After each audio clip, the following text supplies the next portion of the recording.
It's not often that I see officers from the RCM in my pawn shop. What can I do for you? His courtesy is not insincere, but he prefers being alone with his projector, just watching the movement of light across the walls of the shop.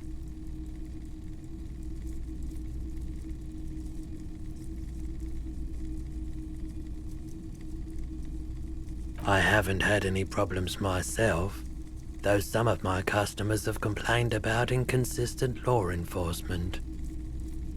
Who are your customers usually? All kinds of people come through here. Locals, travelers, people looking for a deal, people looking for a keepsake, people who are terminally bored. As you can see, I have a wide selection of goods for everyone to choose from.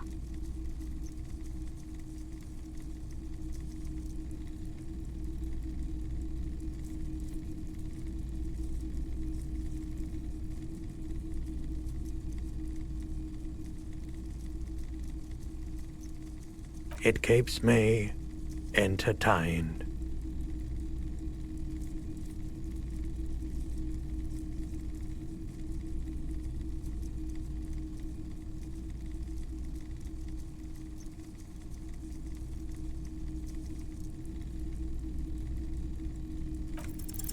Okay, he definitely is high.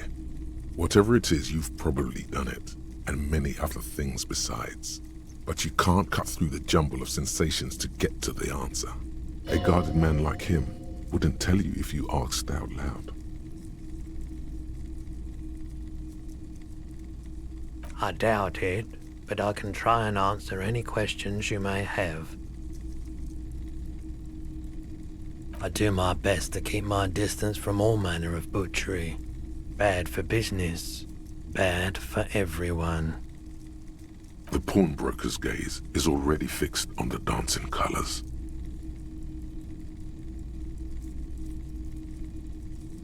Someone else came here earlier today asking the same question. I promptly sold her the gun you pawned a couple days back. The lieutenant shifts from one foot to another, alert.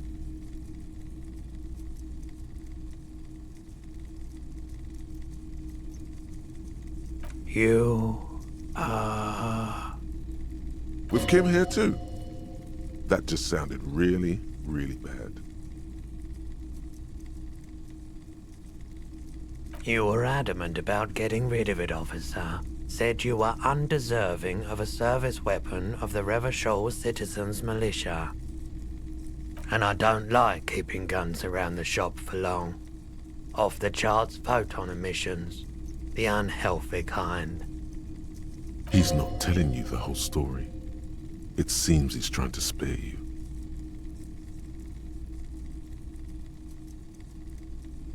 You weren't quiet yourself, officer. You were very distraught. You said the gun was a threat to your life and that you can't trust yourself with it tonight, and that you need the money. When I said that I don't normally buy firearms, you put the gun barrel in your mouth and sort of sucked on it. Then I agreed to take it. Very normal behavior. You must have been in great shape.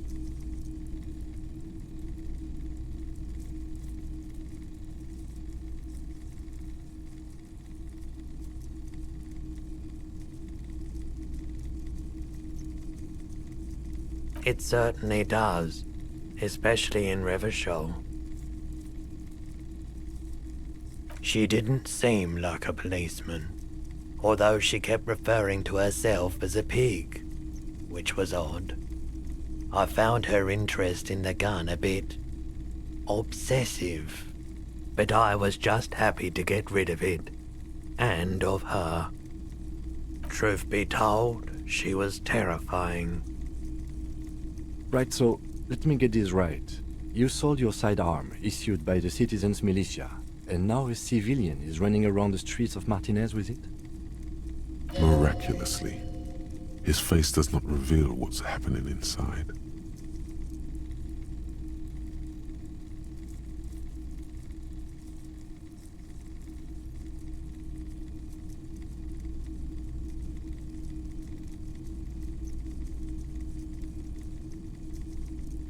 You're right that she could cast aspersions on the Force. We have to find her.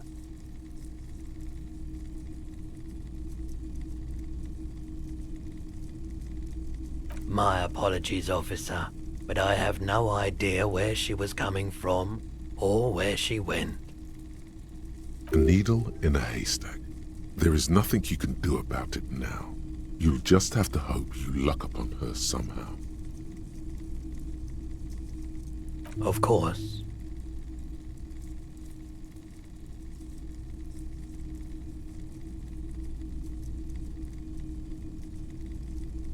Let me have a look.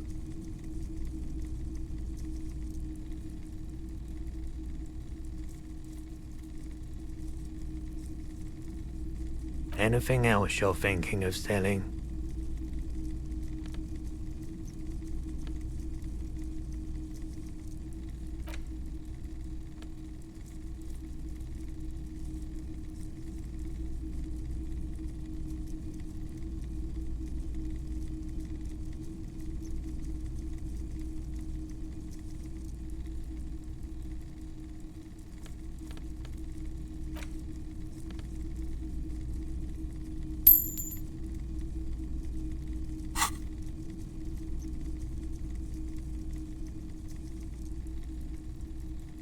Another time, perhaps.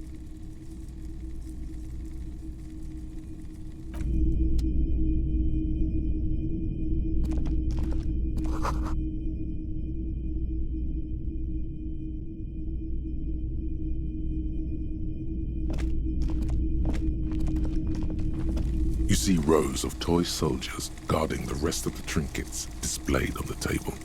Some on horseback, others in rags, others yet in bright blue uniforms. All are stern and unyielding in their duty. Try to find something pretty and cool here, then use it to win her back.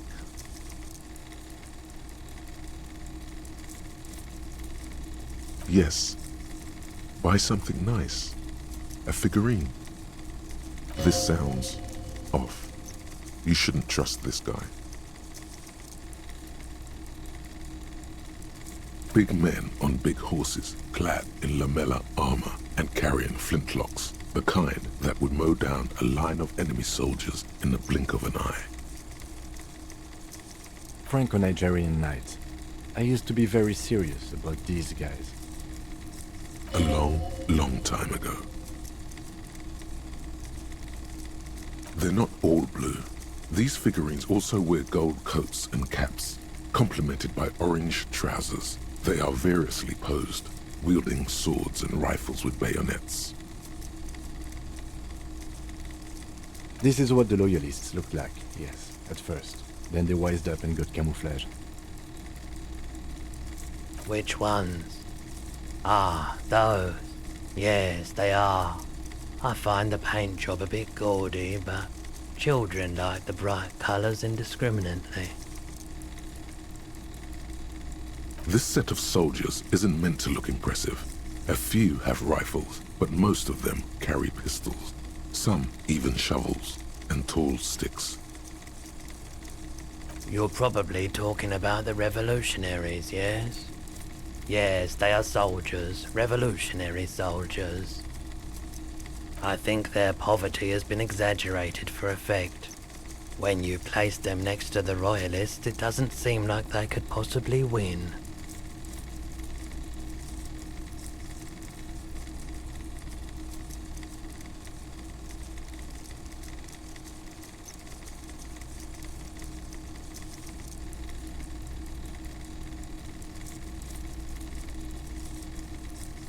I don't like either set very much, to be honest, but there are many parents among my customers.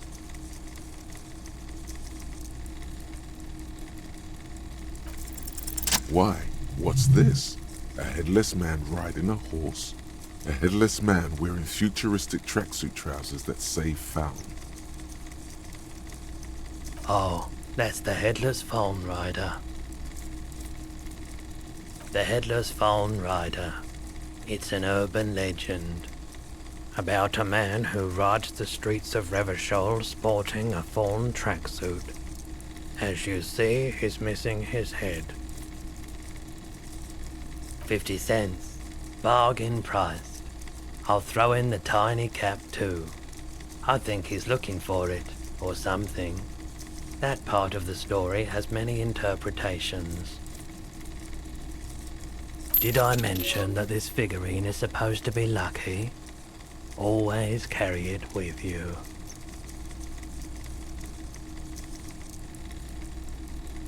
That was a very smooth salesman's grin that almost comes off as earnest. You should learn from him.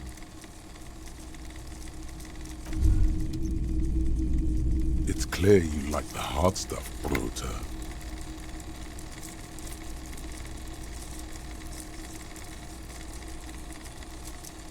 Evening falls. The time has come to take the vow. The vows are blood and flesh. Lower intestine. The term is metabolic and circulatory system. Fascism, Brota.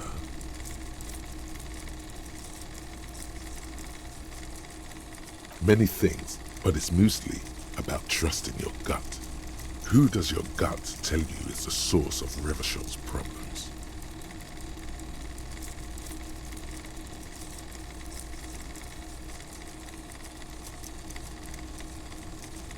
Yes, them, but also women. Women, men of war, you don't like them. They're insane. Their idiocy needs to be scrubbed off this world with rubbing alcohol. Woo men need to go back to the fucking kitchen. That's what fascism boils down to. The rest is also important. But the main thing is that woo men need to know their place. Stomach truth. You're having a stomach truth. Because you've said the hard things that others won't say, the good things, you've said them many times. Okay, yes, let's call it that. Good thinking.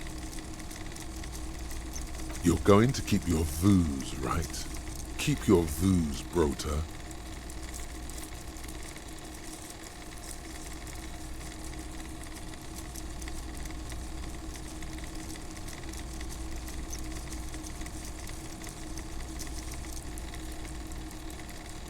For the nation, smart. Best not to mention the woo men too often. That's why you're the head and I am the stomach.